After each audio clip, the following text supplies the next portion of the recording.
மாண்புமிகு உறுப்பினர் பொள்ளாச்சி ஜெயராமன். மாண்புமிகு பேரவைத் தலைவர்களுக்கு மனமோந்த நன்றி. பொள்ளாச்சி நகரில் பாதாள சாக்கடை திட்டம் அமைப்பதற்காக மாண்புமிகு முன்னாள் முதலமைச்சர் எடப்பாடியார் காலத்தில் 174 கோடி நிதி ஒதுக்கப்பட்டு பணிகள் முழுமையாக முடிந்து 2 ஆண்டுகளுக்கு மேலாகிவிட்டது. மொத்தம் 22,000 வீடுகளுக்கு இணைப்பு தருவதாக திட்டத்தின் ஏற்பாடு. 2 ஆண்டுகளாக 7,000 வீடுகளுக்கு மட்டும்தான் இணைப்பு கொடுக்கப்பட்டிருக்கிறது.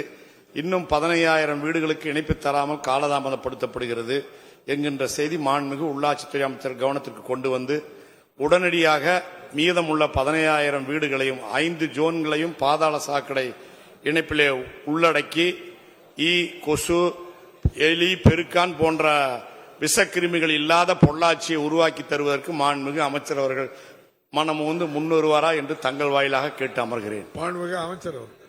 மாண்பு பேரவைத் தலைவர்களே, மாண்பு உறுப்பினர் பொள்ளாச்சி ஜெயராமன் அவர்கள் பேசும்போது சபாநாயகருக்கு நன்றி என்று சொன்னார். அவைத்தலைவருக்கு நாங்கள்லாம் இருக்கும்போது எங்களை பார்க்கவே மாட்டார்.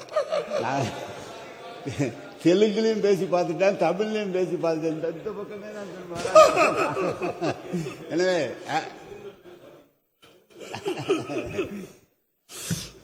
மாண்புமிகு பேரவைத் தலைவர்களே, பாதாள சாக்கடை திட்டம் புதிதாக போடப்பட்ட இடங்களிலே இணைப்புகள் தருவதிலே தாமதம் என்று நான் ஏற்கனவே அதுக்கு எதற்கென்று அந்த தொகை நிர்ணயிக்கப்பட்ட தொகையை கொடுத்து அவர்கள் மனு அளித்திருந்தால் உடனடியாக அந்த பணி செய்து தரப்பட்டிருக்கும். எனவே மாண்பு உறுப்பினர் சொன்னதை கவனத்தில் எடுத்துக் கொள்கிறோம். என்ன காரணத்தினால் அது நிற்கவில்லை என்று அதை உடனடியாக அந்த 15,000 இணைப்புகளை வழங்குவதற்கு அனைத்து நடவடிக்கைகளும் எடுக்கப்படும் என்பதை தெரிவித்துக் கொள்கிறேன்.